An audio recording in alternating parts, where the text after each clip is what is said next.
Смотри, когда ты впервые выходишь в астрал, за границы привычного восприятия ты получаешь опыт, который ломает картину всего мира, переворачивает все с ног на голову.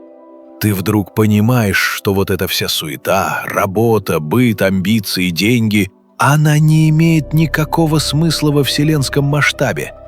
Ты реально видишь, что все это просто игра в песочнице, но никак не реальная жизнь.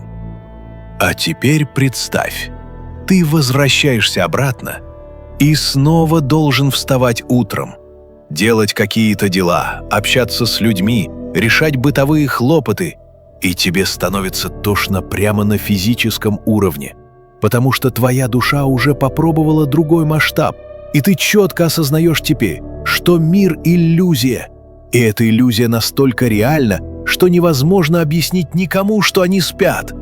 Но нет, я не буду сейчас говорить про людей, которые вылетали в астрал по каким-то там практикам через десятки лет медитаций. Лучше давай расскажу про тех, кто попал туда случайно, например, через использование запрещенных средств. Вот они точно не были готовы и не имели никакого внутреннего фундамента. Просто что-то принял и — бац! Вылет за пределы привычного сознания. И там, в том мире, им было хорошо, спокойно, они чувствовали себя по-настоящему. Но, к сожалению, без всякого понимания, что с ними происходит и что это такое. А потом неизбежное возвращение обратно, в грязь, в шум, в офис. И теперь они чувствуют, что больше не могут жить иначе. Многие начинают снова искать способы уйти туда. И это уже не просто ради удовольствия, а потому что там они нашли для себя правду. А здесь, в реальном мире, для них все стало подтверждением иллюзии. Таким образом, выход в астрал для людей, не готовых к этому, оборачивается трагедией, меняющей жизнь. Они продолжают возвращаться туда через запрещенку, делая своему телу только хуже. И как результат – ранний переход на другой план бытия. Надеюсь, ты понял, о чем я говорю. Родственники в слезах и сломленные судьбы детей.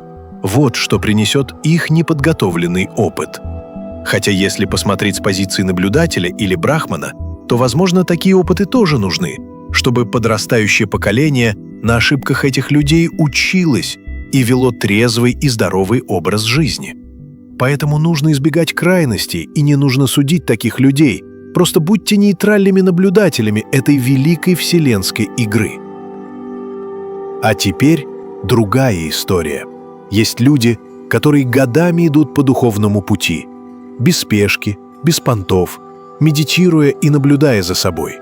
И вот в какой-то момент происходит спонтанный астральный опыт как следствие роста. И знаешь, что происходит с ними? Ничего. Они возвращаются снова в эту жизнь и говорят: «Теперь я точно знаю, зачем я здесь». У них появляется мотивация, миссия. Они не убегают от мира. Они возвращаются, чтобы принести сюда часть той истины, которую они встретили там, куда путь открыт не всем. Главная мысль этого моего монолога — не спеши. Астрал никуда не денется. В этом мире есть такая фишка: если ты берешь то, к чему не готов, это разрушает. Даже самая великая истина может раздавить, если ты не сможешь ее переварить. Астрал — это не игрушка, это просто часть пути. И если ты по-настоящему идешь, все придет в свое время, когда ты будешь готов. И когда это случится, ты не просто вылетишь куда-то, ты сможешь принести оттуда свет и не разрушиться. Если ты чувствуешь, что эта тема для тебя важна, поддержи это видео лайком, это поможет платформе больше рекомендовать видео другим ищущим. Напиши свои мысли или опиши свой опыт в комментариях, если он был. Давай пообсуждаем это.